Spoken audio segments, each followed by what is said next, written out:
Moving on, जैसे जैसे जी 10 मई जो है उसका नाकाबिले फरामोश और यादगार दिन नज़दीक आ रहा है। ऑपरेशन बनियानुल मरसूस की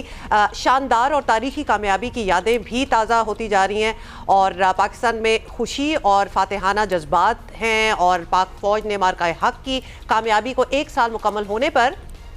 हम हैं बनियानुल मरसूस के नगमे का टीज़र जारी किया है, जिसमें मार्का हक के दौरान फौजी जवानों की जुर्रत, बहादुरी, दुश्मन पर तारी हैबत को नुमाया अंदाज में पेश किया गया है। पाकिस्तान में जोश व जज्बा है और सरहद पार शर्मिंदगी, हजीमत, पछतावा और आजकल और भी ज्यादा, और पता है हो जाता जो है जब पाकिस्तान ने टेक ऑफ किया है आफ्टर द May 25, वो लिटरली हम खुद ऑर्केस्ट्रेट भी करते ना तो ना कर पाते लेकिन जब आप हक पे हो और आप की लड़ाई और जंग जो है वो बिल्कुल सही हो तो then things just work out for you. और आपने इंडिया को देखा ही है, मतलब they have suffered a series of unfortunate events of their own doing, so things didn't really work out for them except a few songs from the films that they made against Pakistan। हाँ, अच्छा, और जाहिर है पाकिस्तान की निस्बत भारत में आवाज़ें भी सुनिए ज़रा, टीज़र दिखा रहे हैं ज़बरदस्त, वैसे जज्बा ज़रा जवान हो जाता है इस तरह के नगमे सुन के। ऑपरेशन बनियानुल मरसूस के बाद से दुनिया भर में पाकिस्तान की इज़्ज़त व वक़ार में इजाफा हुआ है, जबकि भारत के नाम नहाद जो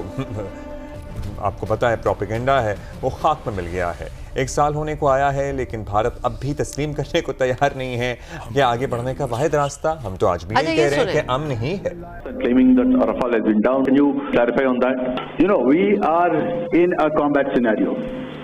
and losses are a part of combat. As for the details, what could have been, how many numbers did we lose? At this time, I would not like to comment on that. If I comment on anything, it will only be advantage adversary.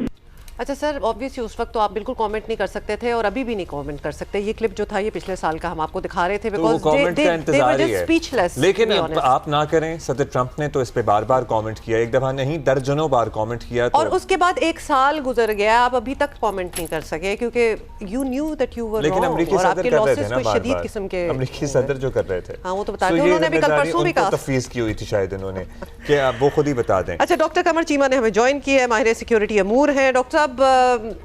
Pahalgam ड्रामे को, अब हम sorry that was a drama, को 1 साल हो गया है और उसके बाद इंडिया ने जो भुगता, जिस तरह दुनिया में रुसवा हुआ, उसके बाद क्या हम ये कह सकते हैं कि हमारे खित्ते में अब बैलेंस ऑफ पावर बदल चुका है? जी बिल्कुल, जारी बात है। आपको पता है कि भारत की फ़ौज जो कि तकरीबन $80 अरब का दिफाई बजट था, दुनिया के तमाम मुल्कों से वो दिफाई इक्विपमेंट खरीदते थे, राफेल थे, S-400 थे, इजराइल से मिलिट्री हार्डवेयर खरीदता और उन बड़े कॉन्फिडेंट थे। आपको याद होगा नरेंद्र मोदी जब पाकिस्तान ने 2019 में उनके जब 2 जहाज़ गिराए तो कहते थे हमने राफेल को बड़ा मिस किया। तो अभी जब राफेल उनके पास था तो पाकिस्तान ने राफेल भी जारी बात है डिस्ट्रॉय कर दिए। सो जारी बात है इस खित्ते के अंदर बैलेंस ऑफ पावर चेंज हो चुका है। अमूमन ये कहा जाता था कि पाकिस्तान जो है वो कन्वेंशनल मिलिट्री कैपेबिलिटी में इंडिया को रिस्पॉन्ड नहीं कर सकता। पाकिस्तान ने वो भी करके दिया और जो डिटेरेंस है इस खित्ते में हमने दोबारा रिस्टोर की और इंडिया जो समझता था कि इतने दिफाई बजट के साथ और war mongering and military rhetoric, आपको पता है इंडिया वाहिद मुल्क है जहाँ पे पॉलिटिकल क्लास और मिलिट्री इक्वली धमकियां देते रहते हैं पाकिस्तान को, और जब जंग का मौका आया तो आपने देखा कि वो परफॉर्म ना कर सके और ये बड़ा दुनिया के लिए बड़ी परेशान कुन बात थी, क्योंकि दुनिया तो पिछले 20 साल से उनको तैयार कर रही थी। अमेरिका से तकरीबन $20 अरब का असला खरीदा, इंडिया तकरीबन जो है वो 10 साल सबसे बड़ा दुनिया में आर्म्स इंपोर्टर रहा। तो दुनिया के लिए ये बड़ा शॉकिंग था कि जिस मुल्क को तैयार किया जा रहा है कि चाइना का मुकाबला करेगा, वो तो बिल्कुल ही जो है वो मिलिटरीली एक्सपोज हो गया। तो जारी बात है इस सारी प्रोसेस ने नरेंद्र मोदी, उनकी फौज और इंडियन जो अवाम है उनका कॉन्फिडेंस भी खराब हुआ और वो बुरी तरह एक्सपोज भी हुआ। और उनको बढ़िया ये भी शायद समझ आ गई होगी that you can buy all the hardware you want but you can not by that जज्बा, मतलब वो हिम्मत और वो जज्बा आप नहीं खरीद सकते। स्किल, ट्रेनिंग, वो सब ट्रेनिंग का भी फर्क है उनमें। सो जंगी मैदान में से ये भी बता दें, शिकस्त खाने के बाद भारत ने हमारे मगरबी बॉर्डर से साजिशें आपको पता ही है तेज़ करने की कोशिश की। आज की तारीख में तो ईरान से भी कुछ खास नहीं हो रहा, अफगानिस्तान से भी, लेकिन क्या हम समझ सकते हैं कि साजिशें भी अब नाकाम बनाई जा चुकी हैं, क्योंकि जिस तरह का रिस्पॉन्स और जिस तरह हैंडल किया है पाकिस्तान ने अफ़गानिस्तान से जो दहशतगर्दी हो रही थी उस मामले को, वो भी उसके नताइज भी मिल रहे हैं। देखिए, आपको पता है कि इंडिया जब एक कॉस्टली जंग लड़ता है पाकिस्तान के साथ तो ग्लोबली एक्सपोज होता है, और कॉस्टली जंग जो है वो आप देखते हैं कि कन्वेंशनल मिलिट्री डोमेन में है, तो उनके लिए ज़्यादा इजी ये रहता है कि वो सस्ती जंग लड़ें। और सस्ती जंग क्या है कि आप नॉन स्टेट एक्टर्स को फंडिंग करें, और नॉन स्टेट एक्टर्स तो आपको पता है अवेलेबल हैं, वो टीटीपी भी अवेलेबल है, बीएलए भी अवेलेबल है। फिर आपने देखा होगा कि अफगानिस्तान के अंदर इंडिया को एक कंप्लीट एक्सेस दी गई है, और आपने रिसेंटली ये भी महसूस किया होगा कि कोई भी अफगानिस्तान का मिनिस्टर जो है वो इंडिया का दौरा करता है तो वो 6-7 दिन से कम नहीं करता।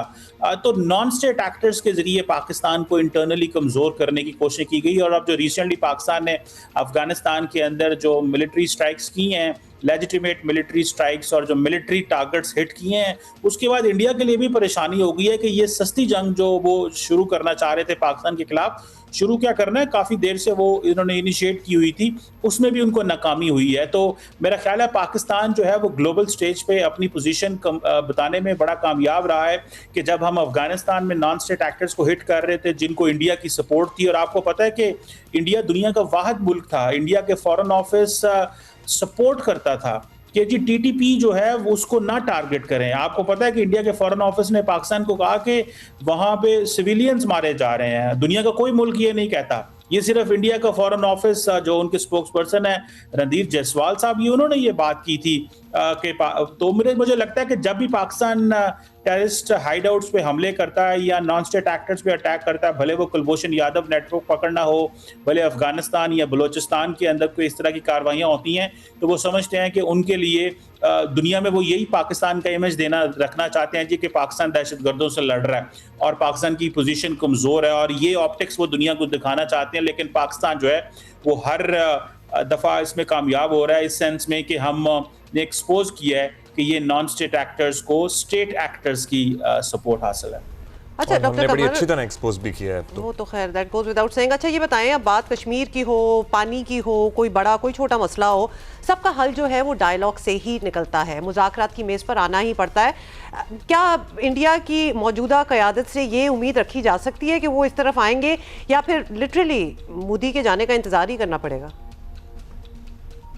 देखिए, ये बड़ा इंटरेस्टिंग सवाल है कि नरेंद्र मोदी 2014 से पावर में है, पहले उससे कांग्रेस थी, कांग्रेस डरती थी कि जो बीजेपी है उसका प्रेशर बहुत ज़्यादा था और पाकिस्तान से बात नहीं करते थे। आपको याद होगा मनमोहन सिंह साहब डरते थे, पाकिस्तान नहीं आते थे। फिर जब बीजेपी आई उन्होंने वो एक तमाशा किया कि जी वो नरेंद्र मोदी साहब ने पहले वो बुला लिया हल्फ पे, फिर लाहौर आ गए और उसके बाद अपनी सियासत वही जो करनी थी उन्होंने की। और अब देखें पाकिस्तान पे हमले करने की बातें करते हैं, वो कहते हैं जी हमने ये न्यू नॉर्मल किया है, हालांकि ये कोई न्यू नॉर्मल नहीं है। पाकिस्तान इसका रिस्पॉन्ड कर रहा है इस जारहियत का, as per the UN charter article 51 हम हमेशा भारत की जारहियत का रिस्पॉन्ड करेंगे। और अब तो पाकिस्तान ने बड़ी क्लैरिटी से बता दिया है कि अब अगर पाकिस्तान का पानी बंद करते हैं, आपने इंडस वाटर ट्रीटी को जो है वो ख़त्म किया है, तो ये हमारे लिए एक्ट ऑफ वॉर है, तो हम इससे बिल्कुल पीछे हटने वाले नहीं हैं। हम अपने लोगों को हम भारत को इंटरनेशनल कम्युनिटी के सामने तो एक्सपोज किया है कि भारत